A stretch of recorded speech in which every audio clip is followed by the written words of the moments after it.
Homemade பன்னீர் வச்சு எப்படி ஸ்க்ரம்பிள்டு பன்னீர் gravy பண்ணுறதுன்னு பார்க்கலாம். 2 டேபிள் ஸ்பூன் அளவுக்கு எண்ணெய் விட்டுருங்க. கருப்பு ஏலக்காய், பச்சை ஏலக்காய், ஒரு துண்டு பட்டை, சீரகம், பச்சை மிளகா, வெங்காயம் இதெல்லாம் சேர்த்து வதக்கிடுங்க. ஒரு 5, 6 முந்திரி பருப்பை தண்ணி ஊற்றி ஊற வச்சுடுங்க. இந்த தக்காளியை நல்லா அரைச்சி எடுத்துக்கோங்க.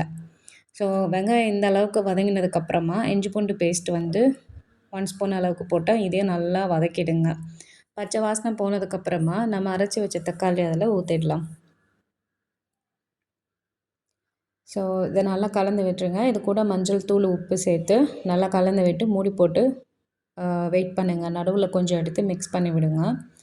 ஸோ சைடில் நல்லா எண்ணெய்லாம் ரிலீஸ் ஆகிருக்கும். அந்த டைமில் வந்து 1 டேபிள் ஸ்பூன் அளவுக்கு தனி மிளகாய் தூள், அப்புறம் தனியா பொடி இது எல்லாமே சேர்த்து நல்லா கலந்து விட்டுருங்க.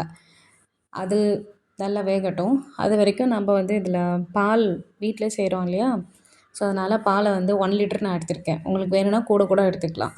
அதில் லெமன் ஜூஸ் ஊற்றிட்டு இந்த மாதிரி நல்லா பிரிஞ்சு வரும். பால் காஞ்சதுக்கப்புறம் ஊற்றணும். திருப்பி ஒரு வாட்டி வாஷ் பண்ணி எடுத்து வச்சுடுங்க. அது துணியெலாம் போட வேண்டாம், அப்படியே இருக்கட்டும்.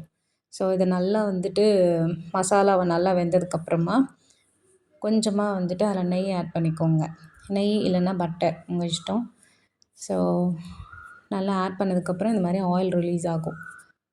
அந்த டைமில் நம்ம என்ன பண்ணலான்னா கேப்சிகம் நான் வந்து ப்ரிவியஸாகவே சொல்லலை, நம்ம கேப்சிகமும் ஆட் பண்ணுவோம், நல்லாயிருக்கும் டேஸ்ட்டு.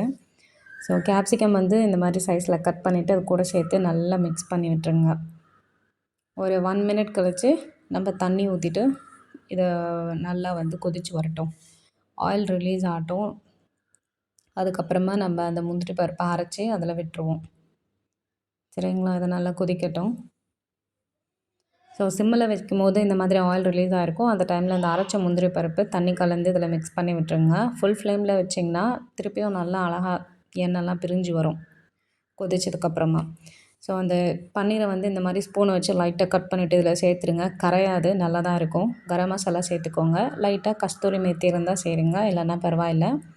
ஆயில் ரிலீஸ் ஆனதுக்கப்புறமா கொத்தமல்லி சேர்த்துட்டு நம்ம சாப்பிட்லாம். நல்லா டேஸ்ட்டாக இருக்கும்.